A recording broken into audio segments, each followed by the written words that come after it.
Hey guys, so welcome back to another video. Ngasidi reading sa yam samlapna adum career ge ba reading tawjarake career ge ba reading su tawdaba kuirabanina kwa. Ado career ge ba reading haraga sise karamba career pa chanai khole adugumbadadi oiroi ko habadi hauji isa na changshin biriba career ge field gumbada haidi thaba inkhang tawduna lebiriba or thabak ama tawna ba hotna biriba or thabak amagi damakta tamdana khotana hotnariba gumbada isa na profession ama choose tawbiraga or isa na sima tawgena khanbiraga tawgena khaliba or tawriba thabak tuda kari makha tana thengnarakpa yai or kari orakpa yai isa na kari chekshinba yai aduga adum energy advice na chingba adugumba sing lakadoine aduna khara adum exam ga pass tawbada ngariba ichininaw ai inaw singi haitare ko adugumbadadi karamba career path na chanai adugumba gi reading de amuk tongana mu semjarake aduga sigi reading sidi already career path ama changshinba hobiraba or career path ama choose tawbiraba changshinba horagena khanbiraba adugumba singi damakta dum kari tholakpa yai kari hena orakpa yai na chingbado yengdoine aduga ngasigi reading se pile ani thokna khaidokchage pile A amadi pile B ko pile ani sidagi isa na apamba pile ani sidagi isa na apamba pile do choose tawbiro aduga pile do da skip tawraga reading se tabiro aduga general reading oibanina mi khudimak ta resonate torakani habdi leite aduna personal reading tawbining basing na igi Instagram link to igi description box na hapcharamage aduda changaga DM tawbiraga isagi slot booking tawbiro aduga personal reading lobinaba so ngasi na general readings tagi kari isagi career gi damakta khangba yabage habadu yengminarase pile do choose tawbiro reading se hourse let's get into the video. So ngasi gi ahanba pile A or sigi gray idol figure se choose tawbiba singdo adudugi dum like handaki hojik changsiliba isagi career path natragana changsingena khanbiriba career gi field da kari orakpa yai haba na chingbado yengadoine ko ado khoi pile A gi hana card se pick tawrse Ace of Pentacles ko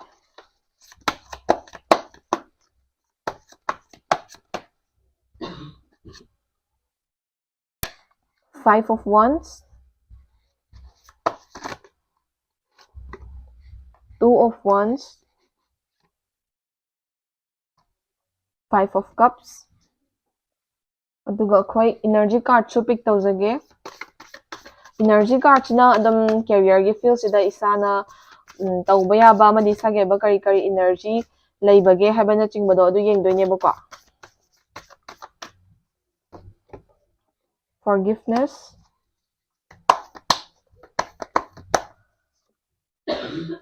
don't take it personally aduga card amaga hapchage abundance. Okay, sumaina pile A gi damakta measure card sing se pick tawba loire pile A gi career pile A khanbe ba chinaw singi career field da habide hojik changsin biriba or changsin gena hotna biriba career gi field da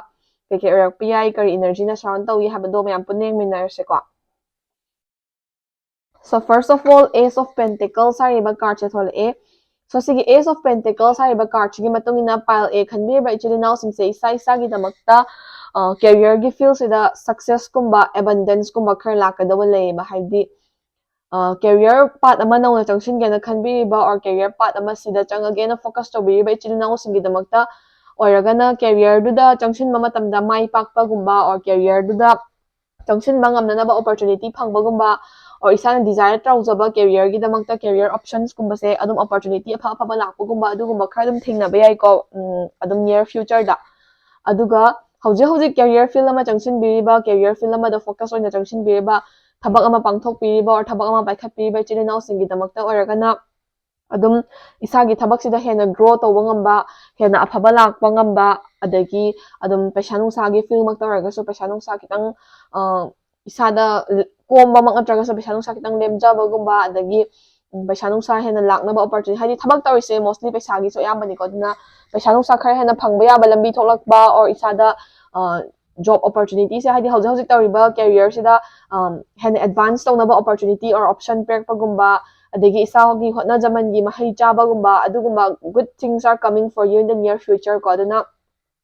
pal e khanbe ba chilinaw singi damta isa na khanjari ba changjage na khaliba career field gi phangba yaba gi opportunity lakpa or hojik paikhat piriba career option sida or career choice sida hena advance tawba hena move forward tawba yaba gi option or opportunity miyam lakpa yabagi vision se pibako aduna career gi field da pile a khanbiriba ichilinaw singidamta afaba khara lakadawba lei habasima khangjinbirobako makha tarpo oina 5 of wands ko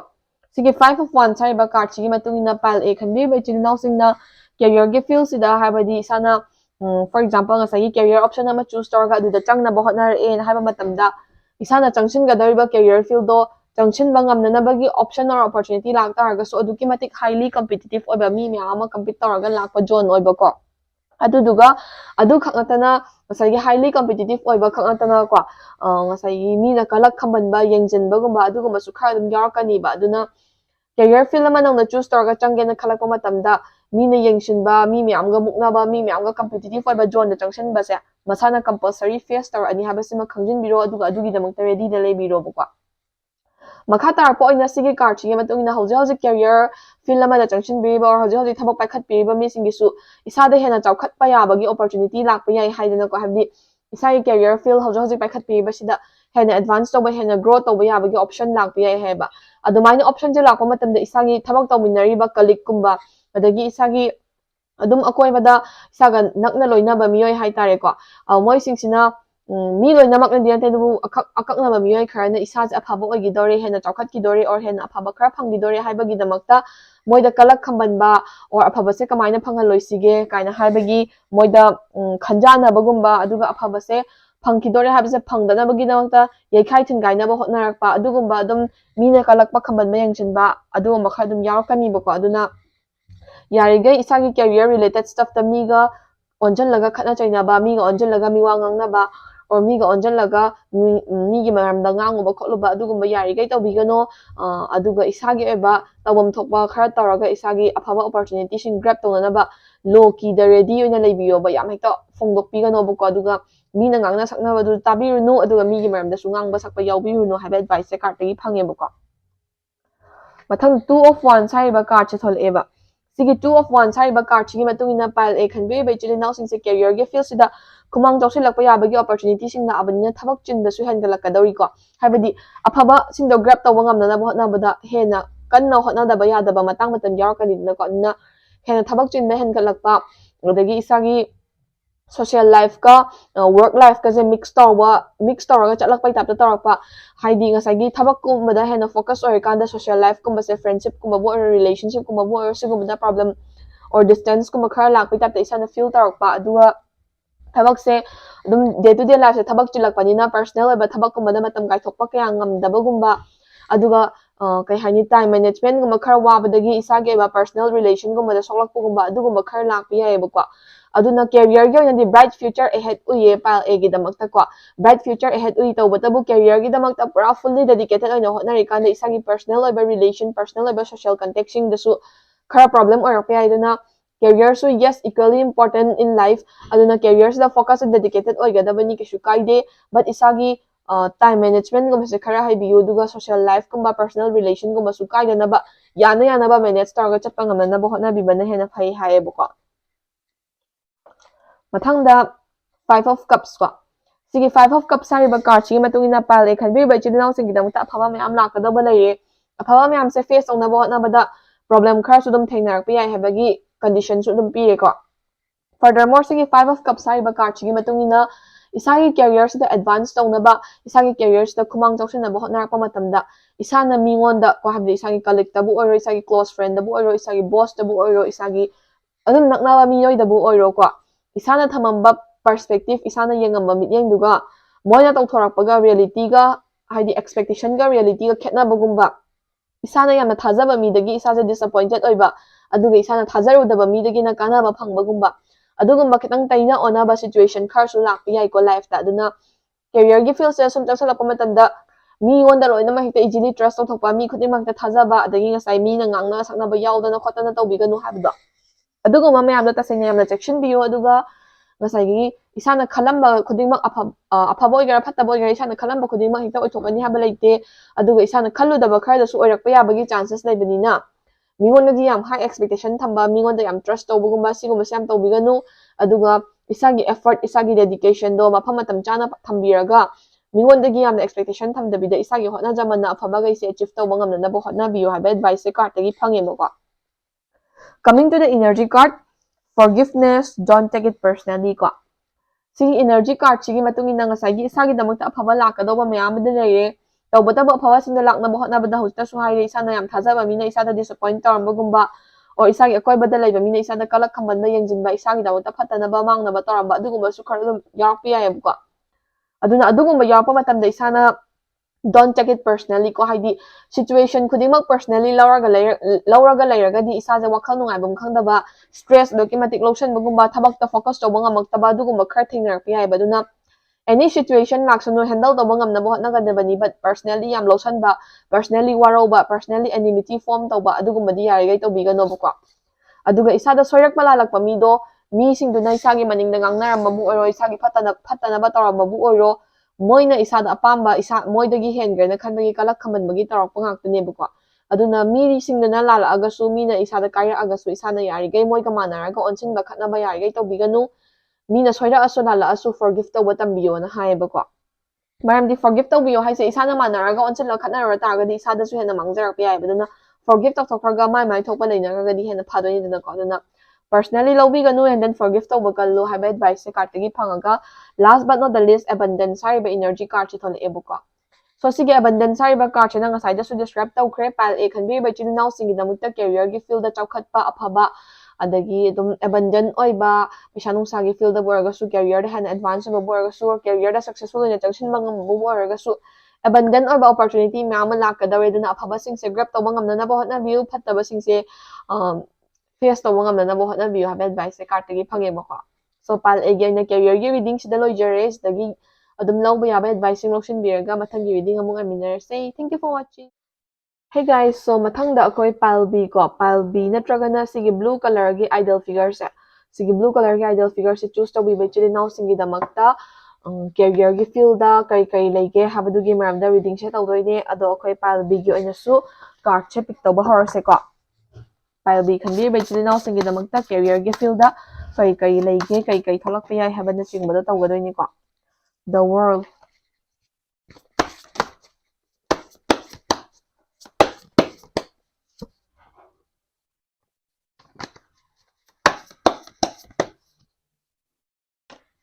Eight of Cups,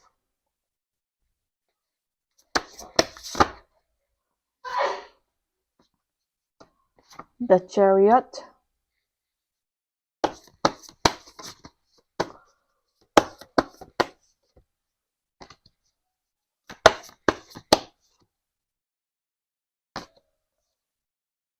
Two of Pentacles ko. Sumaina pile B ba measure card ching lay kraba matungda koi pile B ina energy card che draw torse.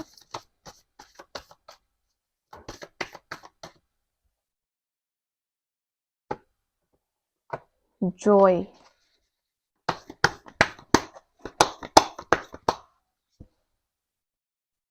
patience,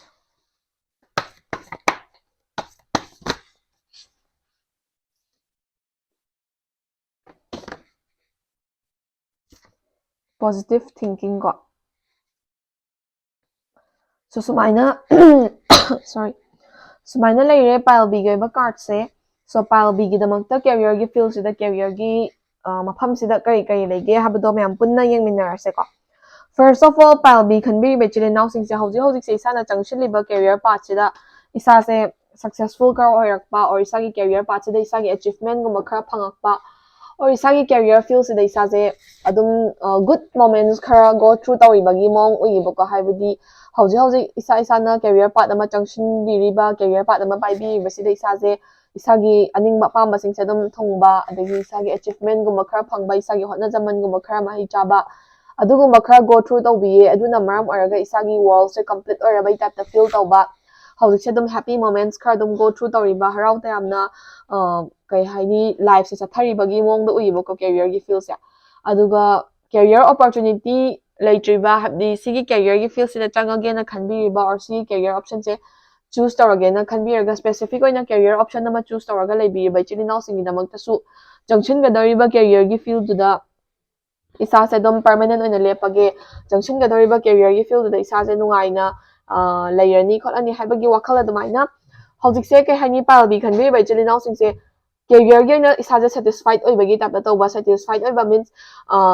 penthokpagi type tauba phangiba khara achievement khara opportunity khara or advance oiba khara sina isa je penthokpa nungai thokpagi mong tauba isa gi life se calm oina leibagi mong da uiba ko ado yes this is a good sign haidi isa je career gi field successful loire or isa gi aning mapa ma khara phangi or isa gi hotna jaman khara mahi jare haina khallaga harau ta yamna leibase ke shukai de tauba tabu life haisidi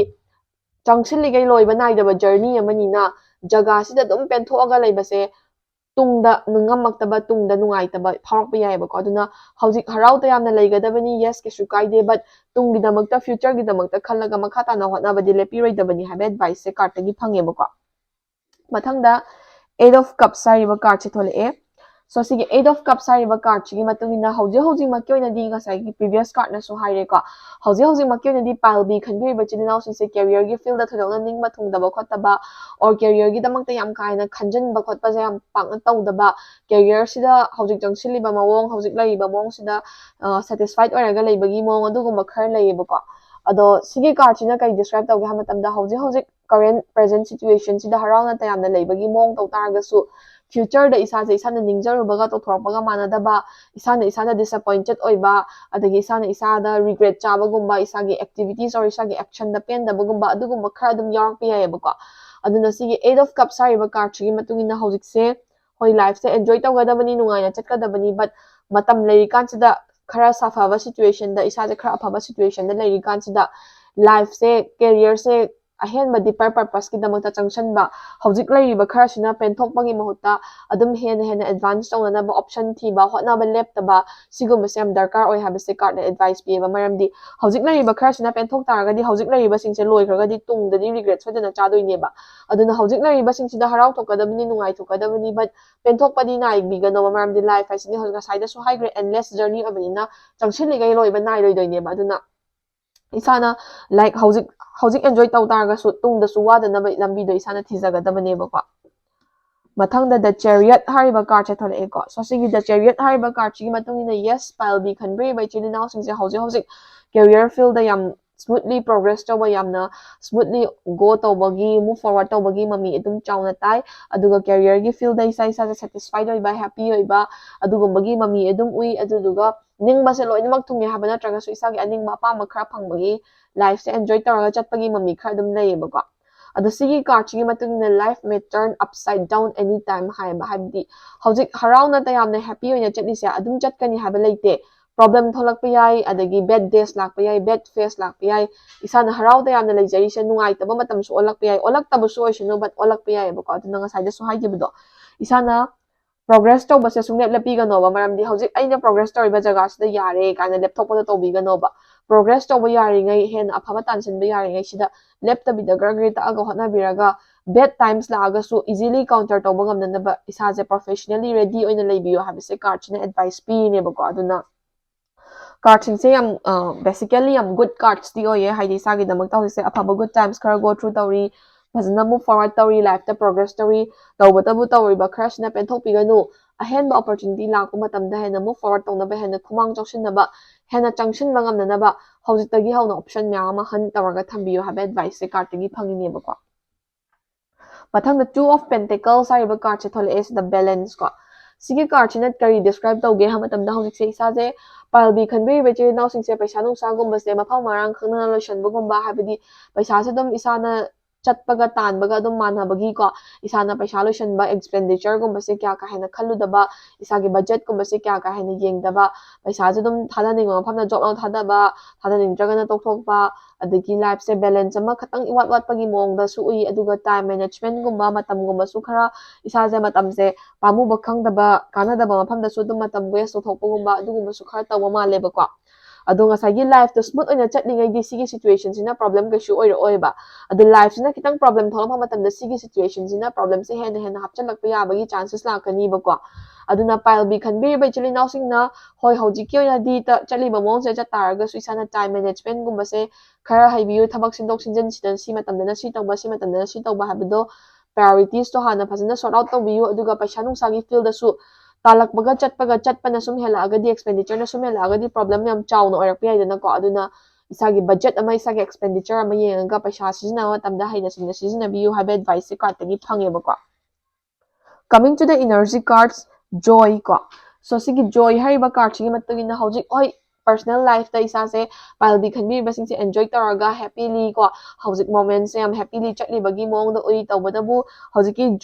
joyous oiba moment happy oiba moment se dum tung koina chatpa ngamna na ba isa na hotna ba lepi ga nu haiba advice se card tagi phangine ba ko haidi joy do harau te ambado momentary oi dabida adum punsi chupa tapna tapna khar khar adum harau harau na chatna bagi damakta hotna ba lepi ga nu haiba sine ba card china nga sai dagi insilli se ko aduga patience. So palbi khanbi be chini now sing se hojik na di smooth oina lai targa so isa je patience lai ba khar wat pa thaba ma taw ma tamda ngai ngam singam da ba rush taw ba gri takpa gumba du gum sam taw male ado isa na yari ge life se patience lai na thabak any thaba ma taw ma tamda patience lai ba darkar oi ing tappa ngai ba kan ba khang ma kan ba darkar oi ba ko aduna hojik oina di laiba situation sida as it is lai targa so isa na patience gum se khar hena lai na ba khang ba kan ba ngai ba kan ba hotna ba kan ba ko patience lai ba sigum se khara hena lai na ba isa na dum self practice taw biyo ha ba ko. Last but not the least, positive thinking ko. Positive thinking hariba card chigi matungina hojik se isagi life se good terms ta chatli career gi field da ko aduna good terms ta chatli matam se isa na yari gai positive thinking taraga life ta ngasai hai gi bedo ko progress tawna ba hena advance tawna ba kari chawkhatna ba tawba yai harau ri gai nungai ri gai matam sida hena chawkhatna ba kari tawba yai habagi positive thinking akta mind thada biraga afaba ahen ba opportunity me ama grab taraga life se hena nungai na chatpa ngamna na ba hotna biyo ba ko hojik lariba khar sina hekta phatlauna loisan graga di pentho oraga di hekta sina loisan graga si matungda awa ba tara kan dai sai thanda wani ba aduna lariba khar sina harau thokpa nungai thokpa kaisu kaide ba tungda su wadana ba isa na hotna biyo ha advice ne bu comment oina loina makna pi se. So pile bi yoina su career gi ba reading se sida loijare sidagi lawba ya ba general advice lotion biraga mathangi reading amungai minner se ngasi ga na di reading se matang sa lotion jarage. Thank you for watching.